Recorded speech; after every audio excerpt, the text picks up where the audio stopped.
come on too with your video as well. I see Nardos here. And then we've got John Gosmowski coming on as well. Yippers, I'm here. Okay. Can you hear me now? Yeah, go ahead, Ron. Oh, I don't know why the mic wasn't working. I was saying that in classical computing, AI has exploded on the scene of medical imaging diagnostics, pretty much being used everywhere, in terms of, especially in terms of the higher end complicated images related to radiology and such. So as time goes on, it'll get better. Hopefully there will be a promise of obtaining real quantum assistance with improving the performance of those things. Well, yeah, there's very cool. I'm sorry. Oh, I was going to say there's some stuff. I have to see if I can find it. I'll put it up on your site. But they were talking about the devices are there, but there's a problem with the complexity. Like the military wants to use them for triage, but the problem is basically they're not field. Okay, so the issue is that they're like the MRIs, basically how they had to went from that little tube you breathe in, right, to something opens, the magnetic field doesn't fry your brains at the time. But now it's gotten to the point where the imaging is so exacting that they're getting to that type of devices, but slowly moving. The last time I read it, it's been about 6 months or so. So they're just trying to get the imaging because the proximity, I think we were discussing this once before, the proximity to the brain has to get that much deeper, because right now you're getting a surface level. And I'm trying to figure out if AI's in there doing any of this imaging. It's interpolating. Right? It's basically, it's inferring that this image is got some kind of form. And just like the research I read on Watson, when Watson was basically the big AI unit out there for a while. And I'm not knocking anything, believe me. I'm really fascinated by the way this imaging is heading forward, and the idea is anything that seems like it's been there and it hasn't gone forward, well, that's okay. Just support it, because the technology is going to get there. It's just I'll find it and I'll put it up on your site. Yeah, it's very interesting. And I mean, what comes to mind is Fermilab, because they're doing quantum sensing and quantum computing. And then if you look at like University in Chicago, which is right there by Fermilab, they say single molecule detection. A lot of this has been mentioned around diamond sensing. So nitrogen vacancy, you can have silicon vacancy or phosphorus vacancy even. So, these things and NIST had this dream over, I want to say 15 years ago, that you could have a diamond probe tip and the MRI instead of having the full patient scan through the instrument. And, that's the whole thing with diamond quantum sensors is they're biocompatible. You can place them a lot closer to the skin, so as opposed to a squid or like an OPM for at least MEG. So these things are definitely being talked about. I'm curious because, on these other kind of medical points as far as this, Hugo or Nardo, or even back to Ron, what you think as far as like what will move a lot of this forward as far as, smaller instruments, better detection, better computing. And it doesn't have to necessarily be quantum, because there's, other neuromorphic or even neuromorphic hybrids, those types of things too. But kind of where you're coming from with this as well. Yeah, good question, Kevin. So to me, the one that I'm waiting for is actually more of the natural sensors, where we're looking at more of the quantum biology related stuff. So I'm interested in that area. On the imaging space, the issue with the existing chips that we have right now, from a quantum perspective, is like, first of all, it's not portable, right? So you could see. It's hard to bring it there, but sometimes I don't need it to be quantum. It could be something where you could have a new kind of chip that accelerates existing classical chips that you could tag on into a current CPU or GPU, so you could have a portable form factor, so you could put it into a device or into an autonomous vehicle or a drone, and actually make that AI happen in a good way, right? So there are companies like that that are coming out that are, a good company that I know of out of Helsinki, Finland, called Flow Computing. It is exactly like that. They have pretty good research on tagging on a chip that basically accelerates the current CPU GPU by about 100 times. So if you look at that, and it's a very small chip, I think we're going to see a lot of those kind of innovation happen first before we even get into what I consider, a more production level quantum computing chip. That's interesting. This is the first time I've heard of that. Ron talks a lot about GPUs for sure, and then in specific to assist the CPU or even a QPU. That's interesting. I'll have to check them out. And then either Hugo, Ron, or John? What's that? Oh, if you have anything to add with it. So, basically these first kind of questions are, focusing on medical and what would make medical better. So in specific, like what needs to be improved in radiology and medical imaging today that classical or, CPU, GPU can't really address? Well, I think I forgot. Nardo was you're out of Chicago, right? You teach? Right? I'm in Pasadena. Oh, okay. But the idea is that the imaging, to me, I did photography for a long time. I still do it, and the idea is that you know the limitations of your phone. You know the limitations of your lenses, and glass is always important.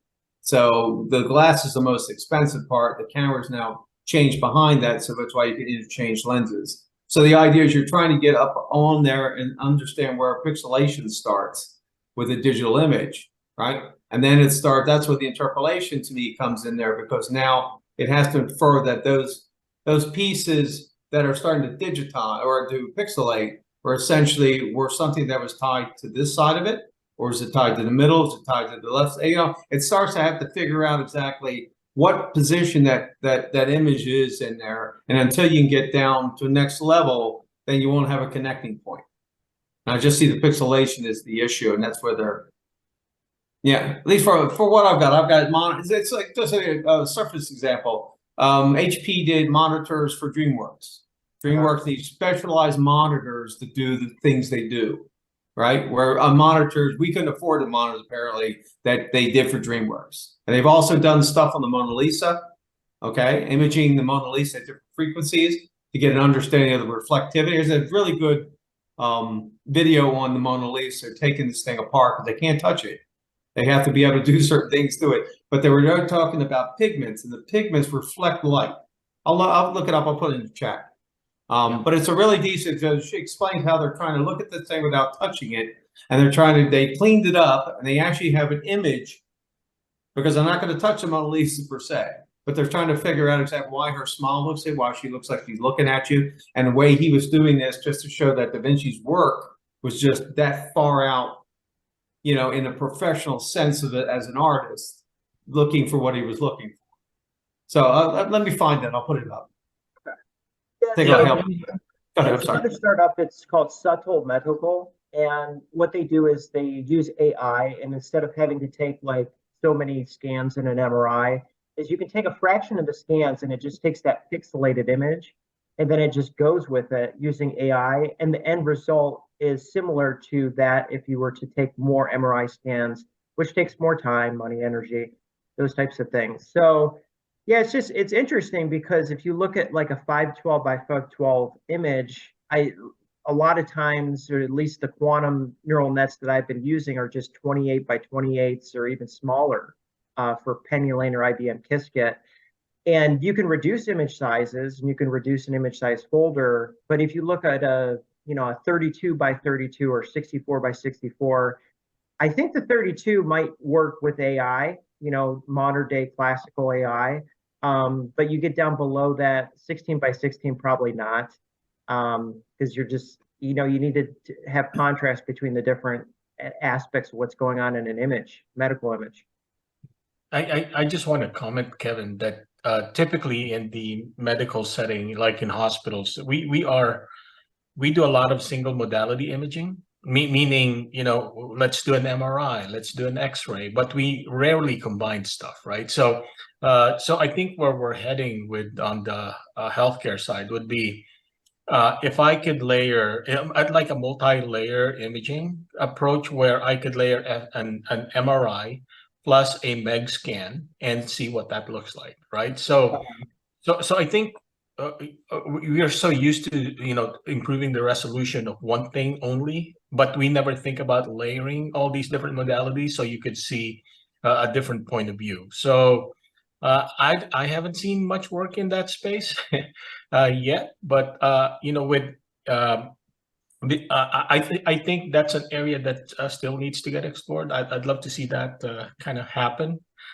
Because an MRI is great. You could see a lot, you know, you could play a, you know, an MRI video and see what's going on there. But if you layer on how your brain sparks based on the MEG kind of scan, then you'll have a different point of view.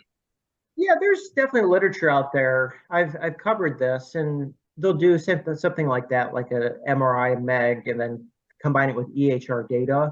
Now, the EHR data is actually quite powerful, and I was watching a bunch of these neuroradiology videos too, and they said that it's just to support their other findings, you know, with that image. The image itself cannot prove anything. It's a backup to, you know, what their verbal tests, asking you know, patient questions. You know, they can go through all these other batteries, but it's good to have that image. And I wouldn't say that multimodal imaging is perfected yet, but it's definitely a type of thing. EEG kind of goes back the furthest. You can find multimodal EEG and so on and so forth. But yes, an MRI MEG is desirable for those that don't know it. An MRI, you get that image, and then MEG is magnetoencephalography. So they're magnetic spikes instead of like an EEG. So that's the M for that part. So right. Yeah, it'll likely all get better, and it's just a question of how it all plays out, you know, because you have ISO and then you have not ASTM, IEC. So most of the FDA approvals, like say for segmentation or reconstruction, those are all, you know, ISO, IEC. You have to meet those certifications for your algorithm to go through. Yeah, I'm not even talking about, you know, what I'm talking about, Kevin, is more on, because right now a doctor would read or a radiologist would read the MRI, right? So they would read it separately from a MEG. Yeah. So there's never been, I at least I haven't experienced it, because I've seen a lot of hospital work, and, you know, through my work at Kaiser. What normally happens is everything is read on a separate level. But if you combine and layer two different things, you may have a different view of what you read. So that's and I'm not even talking about the technology that does both all combined. I'm just saying separate and just put the data together and see what happens and what you could interpret out of that. Well, here's the thing I'm thinking. In using like Adobe to do imaging, they had to go through, like, say, images have to be their mark. Your camera marks these things, so you can't use the image inadvertently for something else. It has apparently a date that gets coded into the image from the software on the camera, and then you have layering. That was a question for the courts. So you couldn't make, you know, what's his name? One of the Russian revolutionaries disappear out of the pictures, right? When it gets to a digital image.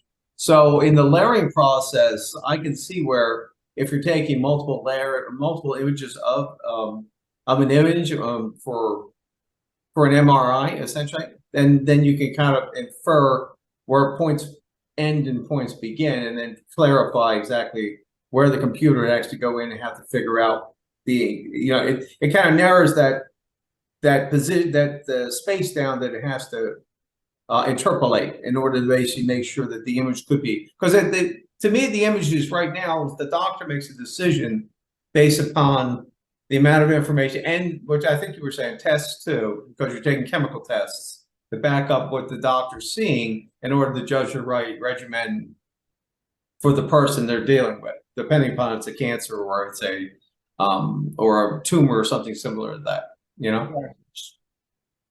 Like I said, EEG is one of the most studied medical devices out there. I think MEG is definitely catching up. And for the longest time, these were taken on squids. So these are like, you know, liquid cooled, they're superconducting interfaces. They theoretically have the most sensitivity, or SNR, signal to noise ratio, but OPM came along, and then that one didn't do, it can go closer than a squid, and then now we have diamond quantum sensors, so they can go closer than the other two, but they have, right now, they currently have the worst signal to noise ratio as the other two. But I think with the interpretation, like, people have studied EEG very well, and they understand it very well. But with MEG, as far as I know, because I studied this maybe 6 months ago pretty significantly, is that it's still a field that you don't know 100%, you know, this is magnetic information instead of electric, but they're related to each other through physics, that it's still developing on its own a little bit. So we were talking about the question of what has to happen in the medical domain. Was the question, what has to happen in order to adopt quantum in medical imaging? Is that where we were at? Yeah. So what's the biggest hurdle? Well, I don't I don't know if you can label one. I mean, there seems to be a whole train of things, right? We have the issue of quantum scalability. You know, is anybody aware of any? I mean, I'm aware of people doing some things with quantum AI for simple or much simple tasks, like route optimization and looking at a single molecule in chemistry and trying to produce some predictions on it. Now, but when you're talking about a three-dimensional image coming out of an MRI or similar devices, you know, the scale of the data is obscene. So, at what point, you know, at what level of quantum hardware scalability do we need to enter that domain in such a way that it's cost effective? You know, either in the cost of better diagnostic or better performance, or just the ability to find new things, for example. So that, I mean, that's the main thing. The next thing, you know, as things go on there, it's going to be like any other new technology. There's going to be the timeline for adoption, right? What's it going to take for people to adopt that?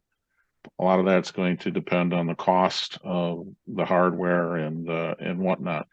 Also, there, you know, in the adoption steps, there's going to have to be a whole lot of proof that it's viable, right?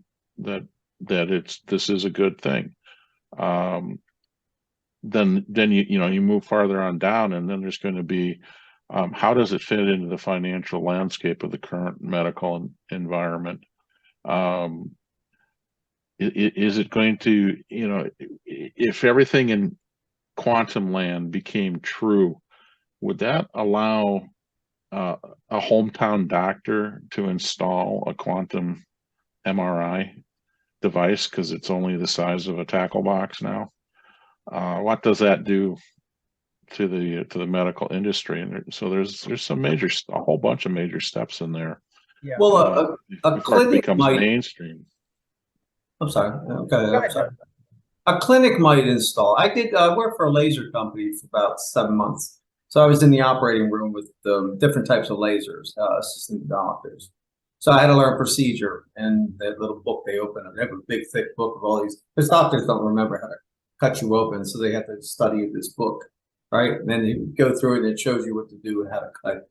Okay, so as we're in the operating room, we use lasers for different types of surgery, uroscopies, eye surgery, what else? Tissue ablation. Okay, so we vaporize tissue, say like genital herpes. You have to suck that out because even though you're vaporizing the tissue, essentially what happens is that you get particles in the air, so that could actually contaminate other people in the operating room. Also, you had one device using electrical to go into the prostate, and as the prostate swells as men get older, apparently it closes down. This thing burns away the tissue, but it sends out a cell signal that causes regrowth because it indicates. Now, the new laser at the time was something called Niagara, which went in and vaporized it before it could send a signal out. At least the test had proven that the signals weren't being sent out for regrowth of the prostate. So in that, it's just there were doctors. This guy had the guy had the business because he married somebody with wealth, and he had this idea. A doctor goes out and he buys this laser. And he's going to open this part of his practice. It becomes a boat anchor because he can't keep up with his not business. It sits on the side. Well, he buys that from him. He refurbs it and he charges you the fiber. And then there's the and that all goes to the patient's bill, the insurance company, and then the operation is done. But meanwhile, company handled all the FDA stuff that had to do with medical lasers. And that way, a clinic, his company could do this and carry the laser or different types of lasers onto the site, right? But a clinic would have to go into it because they would have the materials, and you'd have to get something. And then I hate to say it this way, but Vegas machines basically are really not owned by the place. They're actually so they can be upgraded. It's a partnership.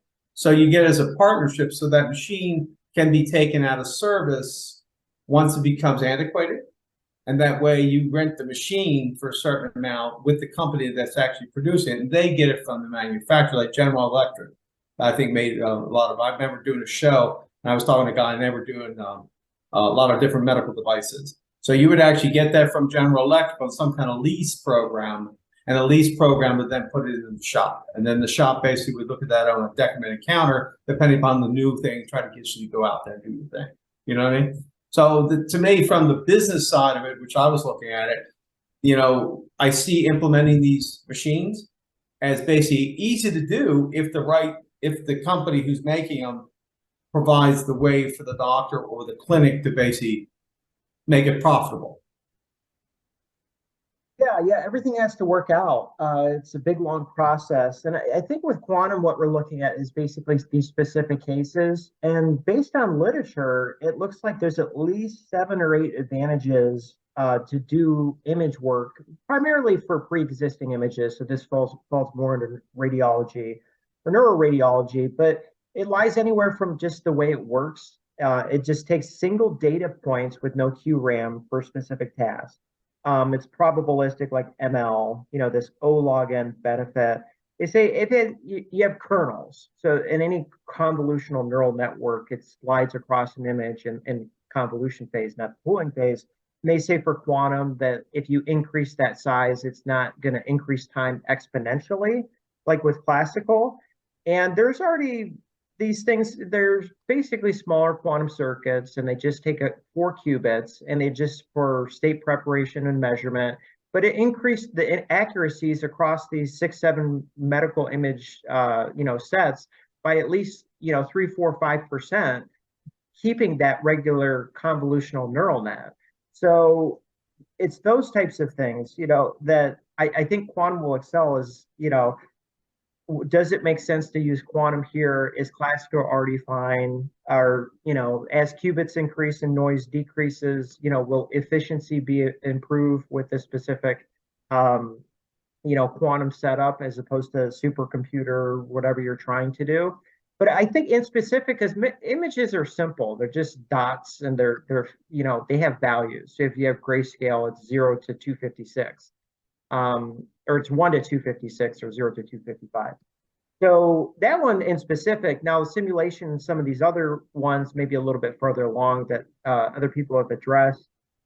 But you have to look for optimization problems. Somebody mentioned, traveling salesmen, and, D-Wave's doing other things with feature extraction.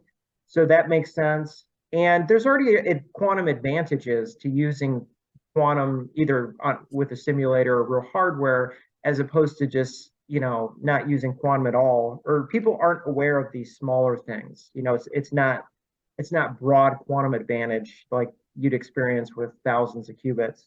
So Yeah, so to me, in healthcare, it's never about technology is one thing, but it's never about that. So why I say that is because I've done so many different emerging tech pilots in a healthcare setting, and the checklist that we have to go through, to get a vendor through is a ton, right? So um, when it comes to clinical devices, you need to make sure that are you looking at the care pathways? Are they going to change the care protocols? So the process is a big deal. And if the process changes if the workflow becomes an encumbrance to a physician, they're not going to adopt it, right? So that's one thing. The other is if there are existing systems that are already performing much better, why would they change? Another would be safety. So if you have a device that is looking at these are new kinds of device looking at, for example, like the MEG, you're trying to put that into a hospital, they're going to have to go through a lot of safety check to see if if the quantum sensing is interfering with other devices and things like that. There is a whole bunch of things that needs to get considered before any kind of adoption, right? So another one would be, is it a billable process? Is it a billable procedure? Will insurance pay for it, right? So to me, it's never about the technology. The biggest challenge is all of the other stuff that I told you about. It's not the technology itself. It's great. They're willing to try it out. It needs to be really compelling. And if it's really compelling, then you have to address all of the other things that I just mentioned. And there's more. That's just a few things. yeah. Yeah, I know it's a lot. I think that the quickest thing is going to be using it on simulators, the Dell and IonQ. They could use it up to, 40 qubits and be okay with memory. And that's the first commercial use of quantum computing by a big company, I believe, is that Dell and IonQ. And if you're talking real quantum hardware with quantum computers or real quantum sensors, yes, those will take a lot longer, I think. But basically the tasks that can already run on classical hardware, but just do quantum mechanics, that might be like an early entry point for a lot of these. Yeah, so anything that is more software oriented, looking at optimization, nurse scheduling, last mile supply chain stuff, those are things that are okay to look at, right? So that there's not, from that standpoint, if there's no material impact from a physician workflow, things like that, or anything related to clinical procedures. So I think what people need to tackle, this is my point of view, right?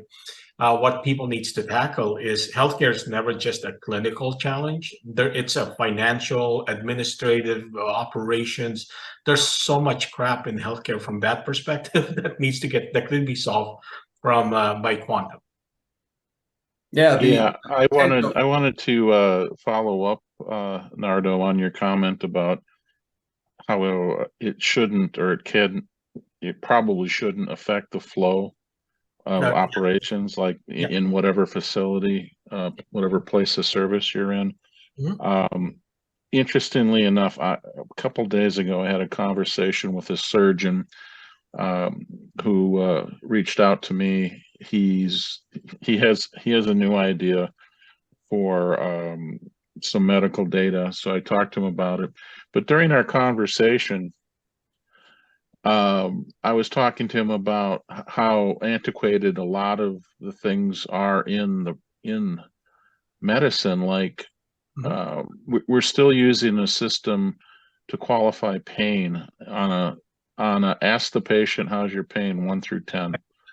And I had a conversation with him. I said, how lame is that? We have all these things, but then we got into, and I don't want to get into the pain thing, but we got into the discussion of you know, you as a surgeon and provider, you're going to come and visit a patient. You're going to, you know, do your physical examination, whatever. And he says, you know, we don't really do that so much anymore. We ask a few questions, and then if we have any real concerns, we just order an MRI or a CAT scan.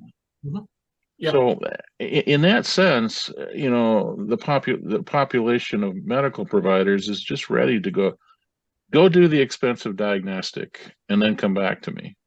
So I think that's probably the one good thing in that environment, where if they are led to believe that a new version, you know, a quantum version of MRI or a quantum version of a CAT scan is going to give them better results, they're going to be even more willing to just sign the order for the, you know, for the diagnostic procedure.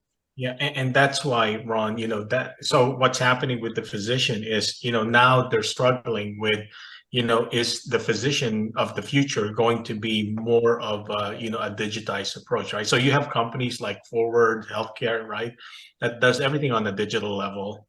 And everything is, you know, creating like, you know, more of like a representation of a digital twin for you. So you could be analyzed from a data level in which a physician cannot do, right? So what's happening in healthcare? So the physician is fighting, you know, what needs to happen. How are they going to react on something like this, right? And then on top of that, it's like, do you even need them if you're able to do this from an AI perspective, right? So just like think of like the Chat GPT passing the medical exam, right? So that kind of stuff is like, it worries them. So they're trying to figure out what are we going to do. So even Kaiser Permanente created a new kind of medical school to figure out what is this future physician looks like, because this is a struggle, right? So the whole thing about manual processes, you know, how a physician does things. You have things like Nuance, who's basically listening in a room that's, you know, documenting all of the conversation between you and the patient, the doctor and the patient, and then creating a potential list of diagnosis. And then you have predictive analytics looking at that and saying, okay, here are the next things you need to do. So that kind of innovation is happening, but there's a lot of technology in there. And what's happening in healthcare is it's becoming so technology oriented, you're losing the human touch. So I think, yeah, a big picture, the thing that they're trying to do is like, if the physician is all about just the human touch, then are they really a physician at all? Well, you make a great point. It has to be a hybrid, right? Where they're going, I mean, how close are we getting to the point where we can surpass an MD standing there at bedside using all of their senses to input into their brain visual, audible, you know, touch and feel, all that stuff. How close are we to an environment where that can be replaced? I mean, are we talking, I mean, if one of our colleagues who is not here is a big Star Trek fan, how many Star Trek fans do we have? So on Star Trek Voyager, they had a holographic doctor who was as good as it gets as far as replacing an actual human being as a doctor. How far away are we from that? In our case, are we gonna have robots that can come in and be equipped with cameras for vision, sensors for touch, microphones for sound, Or and nanobots. maybe they have an MRI scanner in their forehead? Yeah, it's stuff like that, Ron. In many of those innovation are happening now, right? So the issue with healthcare is, you know, healthcare is all about integration of data. So because it's a data collection mechanism. So without everything in context, without everything integrated, you have to look at the totality of a person, right? And each person is different. So in individual technology, I can tell you some of the AI work I've done, Ron. I created a virtual avatar, 3 of them, right? So one virtual avatar that basically dealt with Parkinson's disease. I basically, to assess a person with Parkinson's disease and early progression, I asked the person to read a sentence, right? And then from a voice biomarker signal, I basically took a look at if I could see signals of the throat muscles hardening. That stuff is happening. I did another one that is computer vision looking at facial features for disease detection. That stuff is happening. Awesome. There was another project that I've done with Intel where we did a smart hospital patient room, where the room is sensing the temperature, the temperature, the blood pressure, it's getting there. But the issue is you're overwhelming the healthcare institution with so much technology that may not be paid for by the insurance companies. Exactly. But will they put it actually in? I mean, to me, if it's untested, I mean, it's got to go to, it's got to go be experimented with, and you accept the experimentation on your paperwork, and then they test it and they figure out whether it's going to go in the general hospital. Because if he goes in there and something happens, that's a lawsuit, malpractice. Yeah, and a lot of people have this opinion that one of the problems with our current healthcare system, at least here in the United States, is all of the vast majority of the compensation. Now, I know there are entities out there that do things different, but the vast majority of patients and hospitals interact by the healthcare facility charging for a procedure and the patient paying for it. There's some exceptions to that. There are medical supplies, there's medical housekeeping in the terms of a hospital room. But the way that a healthcare facility makes money is by charging for procedures, by and large. Diagnostic is a procedure. So there's a lot of drive from the financial side of like a large hospital to make sure that those procedures are being ordered. So that's another dynamic that pushes things in the direction of, well, if you've got a better MRI, let's use it. It makes it easier for them to order that. So. And as far as the flow of all of this, because not everything takes FDA approval, like to do classification or prediction, I couldn't find anything out of their 520 references of, approvals that require that. For R&D, before it gets to the hospital or even clinical trials, what do you think quantum is going to be facing, either software or hardware, getting into these?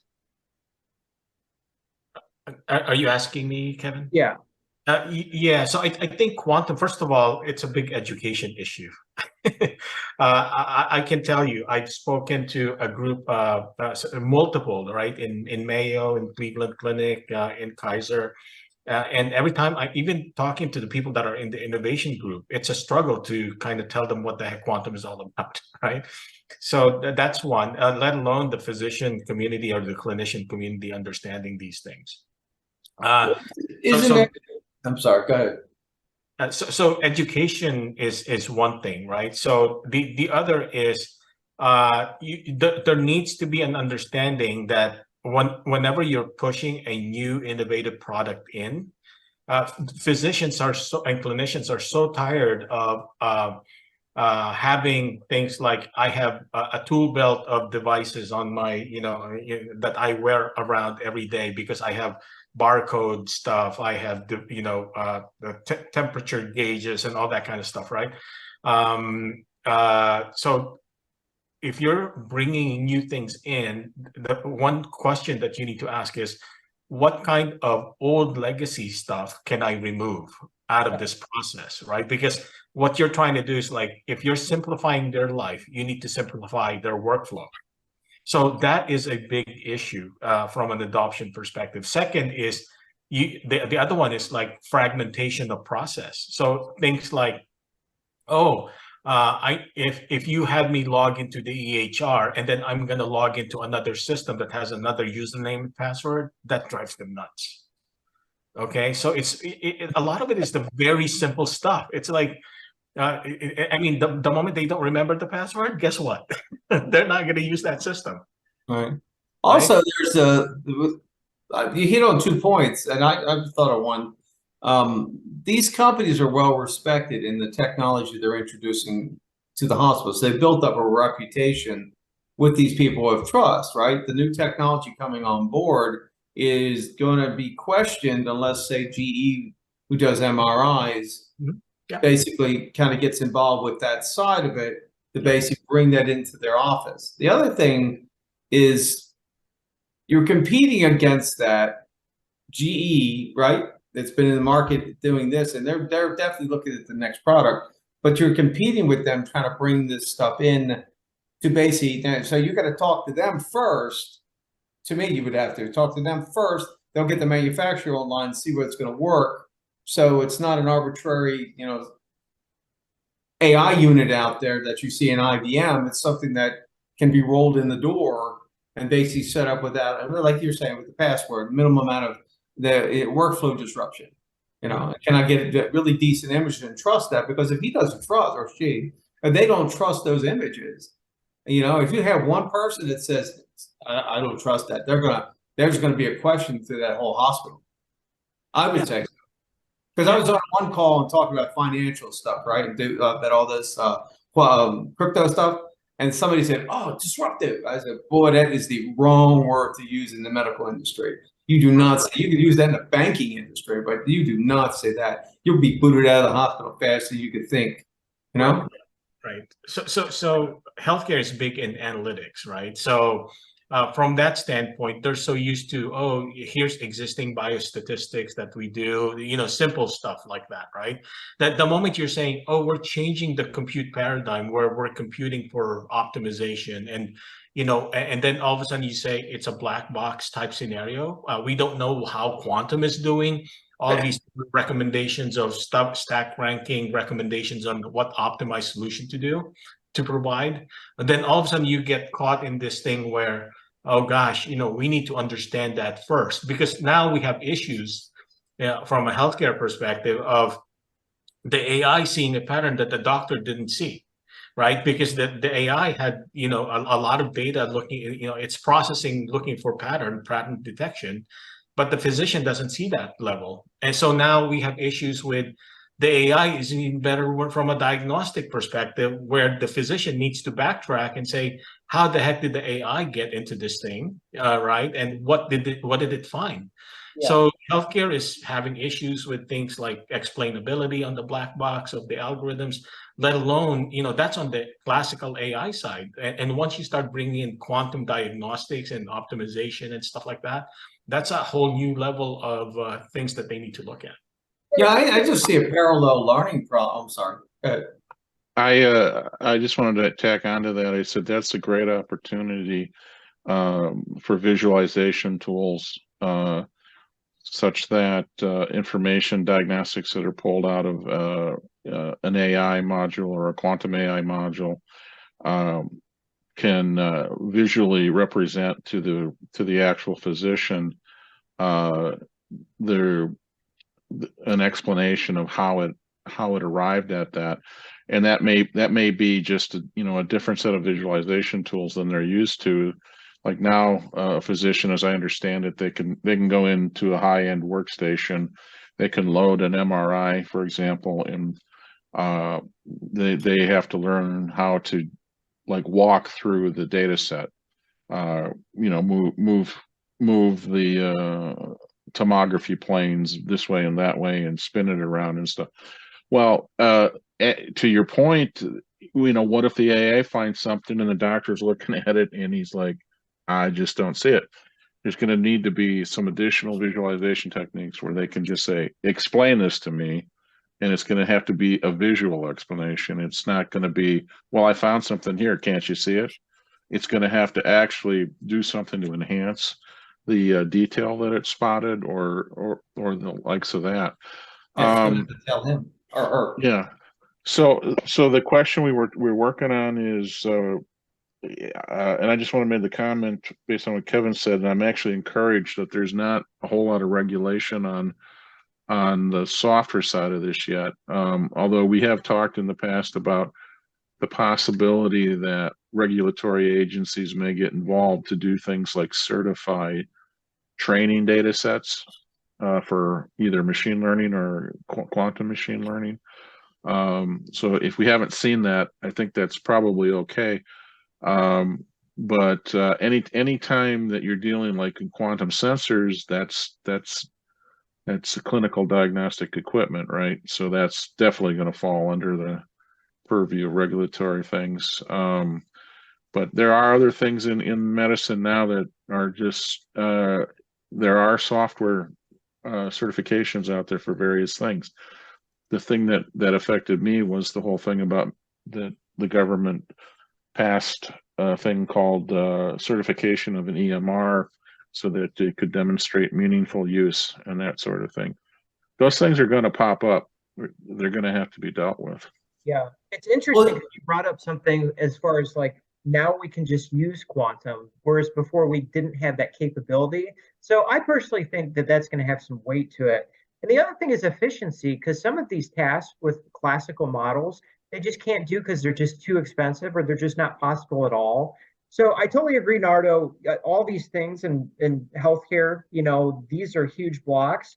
And then at that same time, you're going to have this push as far as, but we have this, and it promises this, and the probable benefit is greater than the probable risk. So that's just like the history of deep learning too. Yeah. Here's something else too. When the doctor, if we keep talking about the doctor's going to see the image that was taken, but you're going to have to train the radiologist, because the doctor may not be the person taking the images of the patient. The doctor and the radiologist have to be on the same equal footing, except the doctor's expertise in image understanding and you know, whatever the process of treatment is the next stage. So while we're talking about training just the doctor, you have to remember that the support staff that's actually going to do the work.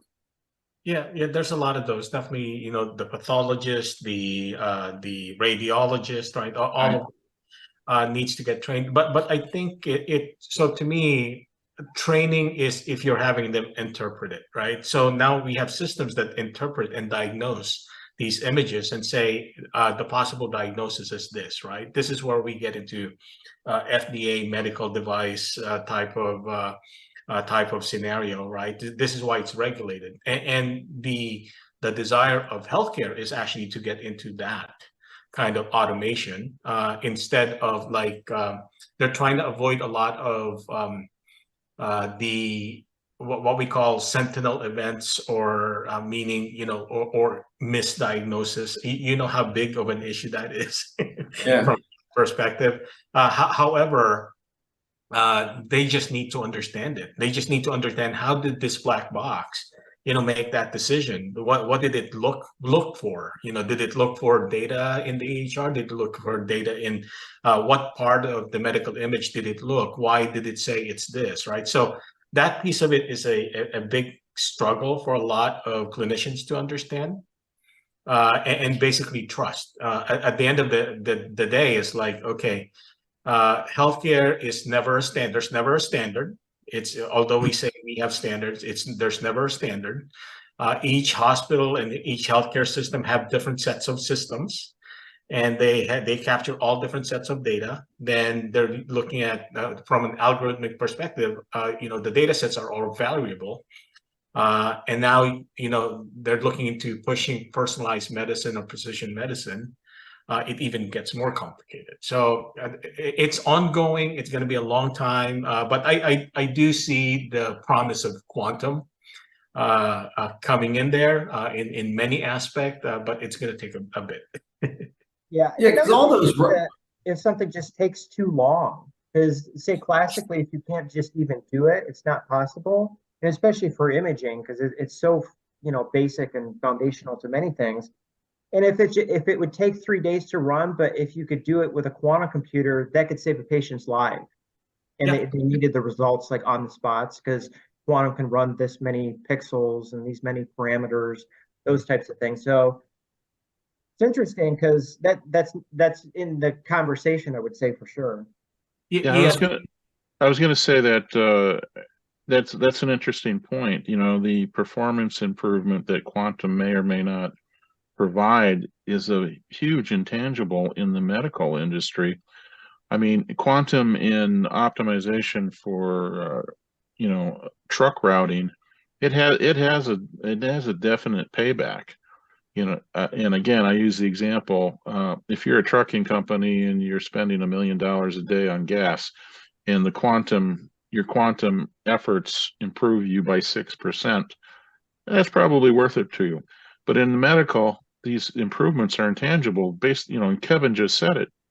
Is 6% enough to save one more life? And who's going to decide on measuring that? So there's a lot that has to go on there too. And then the percentage has to be that much closer for the person itself for each read that you do. Yeah. Yeah. I think the biggest analogy is deep learning, because, you know, it took till 2017 to get FDA approval. I think that was either reconstruction or segmentation. It was cardiac based. And say deep learning was around since late 1990s. The hardware didn't really start clicking until the early 2000s. But it'd be interesting to see as far as that, like, you know, when deep learning was available to hospitals, when was it a FDA approved device? You know, when could you use it for clinical use or research and development, those types of things. But I think that's the biggest thing, because it has that black box component that, you know. Yeah, and are those certifications hiding inside of a product? So like GE goes and gets a certification, they just do they explain every nut and bolt inside of their product? Or do they just, you know, they just go to the regulatory agency and say, here it is, come test it. This is what it does. This is what we know works and all that stuff. They may not explain everything that goes inside. You know, if they're using deep learning inside of their product, it's encapsulated inside the product, right? So there's a lot, Ron. There's a lot. So the vendor checklist for you know, in order for a vendor to get through a to become a vendor for a healthcare facility, you know, for example, let me give you an example. Gosh, you're giving me PTSD here. So when I used to bring a lot of these innovative technology into Kaiser, my vendor checklist was 121 pages. is that all?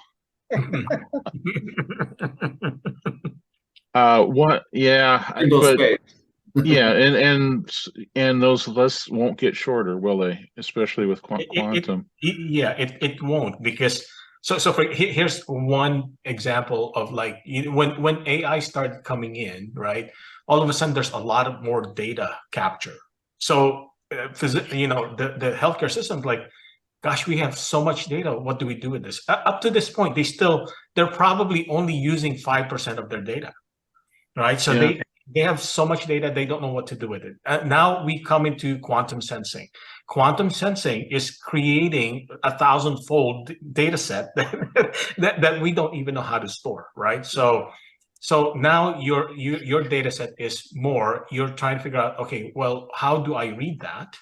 And now, you know, on top of that, I have more data because of AI. So it's like a losing battle almost. So the promise of quantum, what I'm thinking about is more on how do you actually get quantum computing and create a generalized algorithm that just looks at patterns of data, regardless of where it's stored, right? And in what format it is, and can kind of determine patterns from that standpoint. So that to me is what I see as a promise of quantum. That really speaks to a thing that I've brought up in the past is I think one of a hope on my side is that quantum sensors and quantum computing experience a fusion or a merger. There's this sort of thinking is going on in the GPU world, where they talk about in-memory processing. Yep. I think what's going based on what you just said about the amount of data that's generated, we're almost going to need to have quantum computers inside of the quantum sensors to immediately make sense of what's going down and distill it on down to something that's more manageable. And then one last point, and then unfortunately, gentlemen, I'll have to leave, but the more complex you make things, you know, quantum's going to make things more complex. The more you have to also start thinking about safeguards. Yep. And one quick example was there was an entity, and I don't know the name of it. They were using classical machine learning to analyze CAT scans, and over a period of time, they realized what was happening is the machine learning stack had learned how to recognize the fonts that the CT machine puts at the bottom of each image. Yes. And it started using that in its diagnostics. We can't have that happen. Oh man. This is like feature bleeder or whatever they called it. So that's going to get worse with quantum. Oh yeah, I think the whole issue with machine learning drift and algorithmic drift and the accuracy kind of stuff that needs to become a lot stronger. So, well, one thing for sure, everyone, Kevin is definitely working on something that would help improve healthcare. I'm always up for that. There's just things that needs to get tackled in many ways, and the biggest thing that I would suggest, for example, like you're Kevin, with what you're doing, the best thing you could do is say, here's my better bread box, right? However, if you learn to understand what are all of the legacy systems that you can replace inside of a healthcare system, and say we can replace that, and please turn that budget over to this new system. So you could deprecate a lot of these older legacy systems. That is what healthcare needs.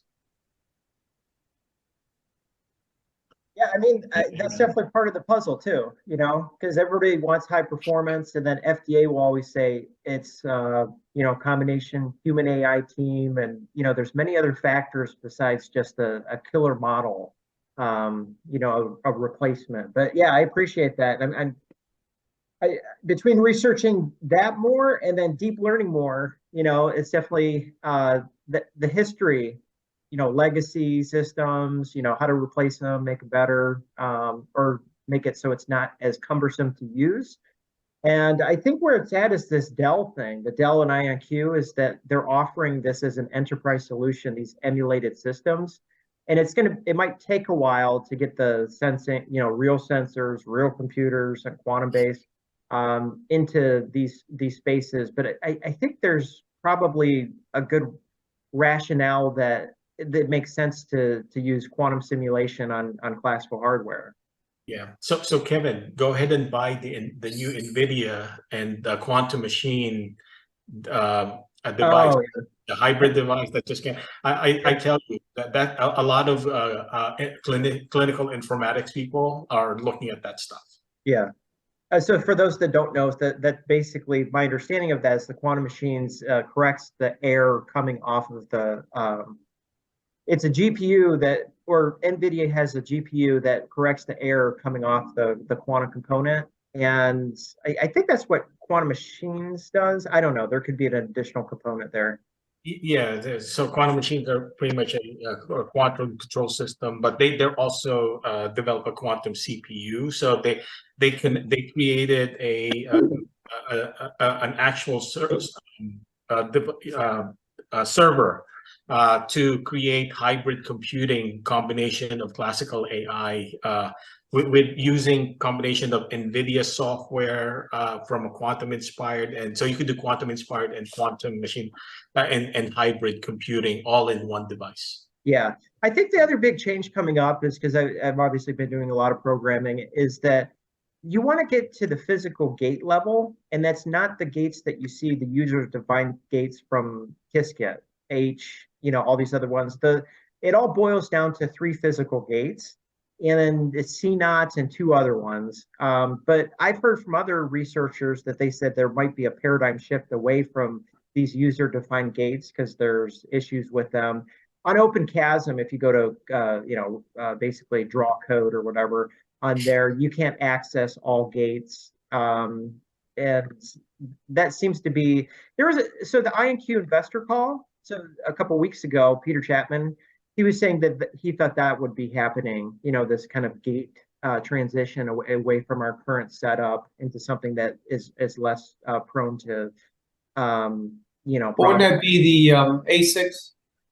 It's already application specific IC, or at least in that concept, where it's there's Hey, your gentlemen, I have to step out. This has been a fascinating talk, and I hope Yeah. hope we do this again. okay. Yeah, appreciate it, Ron. All right, you guys take care. Awesome. See you, Ron. So same thing for everybody else. Thanks for coming on. This has been discussion 78, April 13, 2023. And, you know, definitely a good fireside chat here, and have a good night.